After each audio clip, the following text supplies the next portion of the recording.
Secangkir pengharapan untuk mengawali hari ini. Berlomba untuk mahkota kemuliaan.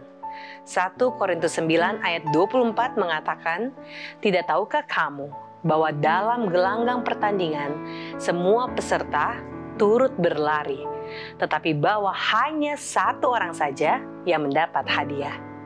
Dalam surat kepada orang Ibrani, ditentukan maksud sepenuh hati yang harus menjadi ciri perlombaan orang Kristen untuk hidup kekal. Marilah kita menanggalkan semua beban dan dosa yang begitu merintangi kita dan berlomba dengan tekun dalam perlombaan yang diwajibkan bagi kita. Marilah kita melakukannya dengan mata yang tertuju kepada Yesus yang memimpin kita dalam iman dan yang membawa iman kita kepada kesempurnaan.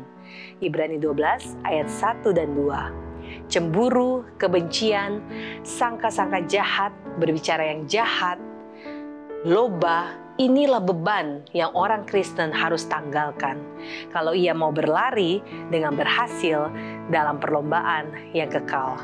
Setiap kebiasaan yang memimpin kepada dosa dan membawa malu kepada Kristus harus disingkirkan. Apapun pengorbanannya, berkat surga tidak dapat menyertai seorang yang melanggar prinsip-prinsip kebenaran yang kekal. Satu dosa yang disimpan dalam hati sudah cukup untuk merendahkan tabiat dan menyesatkan orang lain. Para peserta pertandingan pada zaman purba telah tunduk kepada penyangkalan diri dan disiplin yang keras, tidak mengetahui dengan pasti apakah beroleh kemenangan atau tidak. Paulus berkata, "Tidakkah kamu mengetahui bahwa mereka semua berlari dalam perlombaan itu, tetapi hanya seorang yang menerima hadiah?" Walaupun keinginan mereka amat besar dan para pelari sungguh-sungguh berjuang, tetapi hadiahnya hanya untuk seorang saja. Satu tangan hanya dapat menggenggam kalungan bunga yang dirindukan. Beberapa orang boleh berusaha dengan segenap kuat kuasanya untuk memperoleh hadiah, tetapi sementara mereka mengulurkan tangan untuk mencapai hadiah itu, seketika itu juga orang lain telah mendahului mereka. Mungkin sudah menggenggam harta yang dirindukan itu. Bukan demikian halnya dengan orang Kristen. Tiada seorang pun yang menuruti syarat-syarat itu akan kecewa pada akhir perlombaan.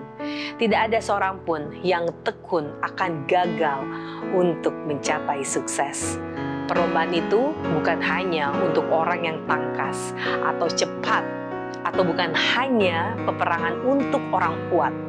Orang saleh yang lemah, demikian juga orang yang kuat, boleh memakai mahkota kemuliaan yang kekal itu.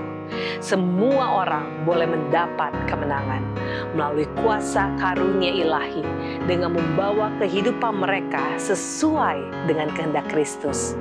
Praktik dalam seluk-beluk kehidupan meletakkan dasar dalam prinsip-prinsip firman Allah. Terlalu sering dipandang tidak terlalu perlu. Suatu hal yang dianggap terlalu remeh untuk mendapat perhatian. Tetapi bila dipandang dari segi persoalan itu, sebenarnya tidak ada sesuatu yang patut dianggap remeh.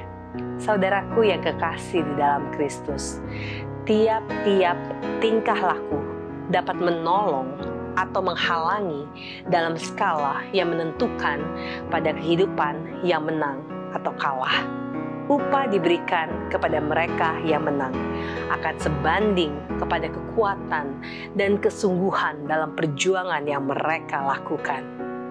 Demikianlah renungan kita pada hari ini. Selalu mulai hari Anda dengan secangkir pengharapan.